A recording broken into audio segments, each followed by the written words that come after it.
pourquoi tu expliques à tes clientes que la garde alternée, c'est une chance pour elles?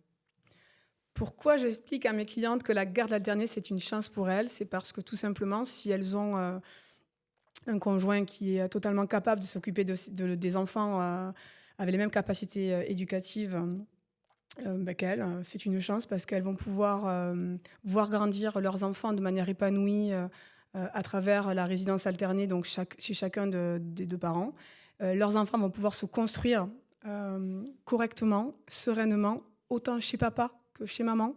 Leurs enfants donc vont découvrir, l'histoire de chacun des parents et seront pris en charge correctement, avec, chacun d'eux et ce qui est assez, remarquable, je trouve, c'est que les 2 parents ne sont pas, les parents, du week-end ou des vacances. Ils deviennent les papas, la maman, le papa et la maman du quotidien. C'est ça qui est intéressant et pourquoi c'est une chance? Tout simplement parce qu'elles vont pouvoir aussi, retrouver, leur vie de femme. Elles vont, jouer leur rôle de maman de manière, particulièrement intense la semaine où elles vont avoir leurs enfants et l'autre semaine, elles vont pouvoir, redécouvrir ce qu'est, leur vie. Leur vie avant d'avoir des enfants, leurs besoins, elles ont évolué, elles ont plus du tout les mêmes, intentions, les mêmes projets et elles pourront se canaliser, aussi sur, leur propre alignement, leurs propres, intérêts. Ça peut vraiment être intéressant pour des femmes aujourd'hui. Un divorce qui traîne, c'est, une famille qui se détruit à petit feu. J'ai souvent vu, des couples, qui ont des enfants, ensemble qui, voilà, sont englués, dans un conflit, dans une colère, dans une haine, parce que le divorce n'avançait pas, parce que le divorce judiciaire aujourd'hui, il y a une temporalité qui est fixée par le tribunal. Il y a des dates de report, de mise en état. Il y a une désorganisation souvent des avocats qui n'ont pas le temps de gérer. Les clients ne donnent pas les papiers, au bon moment pour pouvoir faire des conclusions, pour pouvoir traiter le dossier. C'est des situations qui perdurent, qui durent et qui, cristallisent vraiment, le conflit, qui devient vraiment exacerbé et qui influence vraiment, la mésentente, trop prolongée et parfois ils s'en sortent pas en réalité. C'est dommage. Si vous restez, pour les enfants alors que vous, ne vous aimez plus, vous les, abîmez, encore plus. Ils ont besoin, de voir leurs parents épanouis, sereins, heureux, chacun de leur côté, pour être heureux avec eux. C'est, primordial au XXIe siècle de se rendre compte qu'on n'est pas obligé de rester, marié ou en couple avec quelqu'un avec qui on n'a plus envie d'être, et on a le droit de plus avoir envie d'être avec cette personne. On a le droit de s'autoriser, à être soi-même et à exister par soi-même et pour autant, on n'est pas une mauvaise mère ou un mauvais papa. On est juste quelqu'un de sensé, de lucide et on agit justement dans l'intérêt des enfants en choisissant non pas de vivre dans le chaos, mais de vivre dans la sérénité, séparés. Les avocats qui font traîner pour, facturer, ça me rend malade. Heureusement, je sais qu'il y en a pas beaucoup, mais j'ai déjà eu écho, d'avocats qui pratiquaient, la lenteur, juridique pour pouvoir facturer, les clients.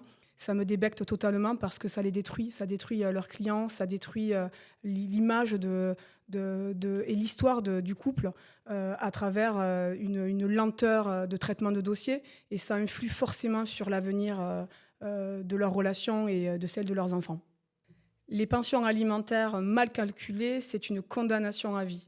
Une condamnation à vie tout simplement parce que si tu n'as pas d'éléments nouveaux à présenter au juge ou à ton ex-mari ou à ton ex-compagnon, et donc qui va en faveur d'une réévaluation de la pension, tu pourras pas le faire parce que tu n'auras pas préalablement déjà fixé le bon montant avec les bons revenus.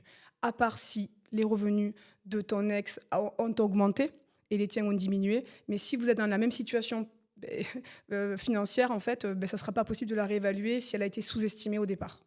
Divorcer à l'amiable, ce n'est pas être naïf, c'est être intelligent. Intelligent parce que tu es acteur de ta séparation et ton divorce.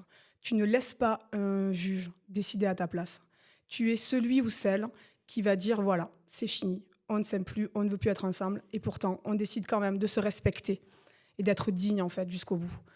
C'est la raison pour laquelle, évidemment, pour moi, quelqu'un qui se sépare et qui divorce à l'amiable, j'ai beaucoup plus de respect que quelqu'un qui veut partir à la guerre et détruire l'autre. Parce que quand il part à la guerre et qu'il détruit l'autre, c'est lui-même qui se détruit à petit feu. Je suis devenue l'avocate qui fait avancer les choses et je suis plus du tout celle qui fait traîner parce que je suis très organisée. Si dans le passé, j'ai pu être dépassée par l'organisation et la gestion très, très, très lourde d'un cabinet, aujourd'hui, ce n'est plus du tout le cas. Je suis vraiment opérationnelle dès le départ. Quand je reçois le premier rendez-vous, le client, je suis opérationnelle et je suis vraiment dans une structure et un processus d'étapes d'accompagnement sur mesure et particulièrement structuré.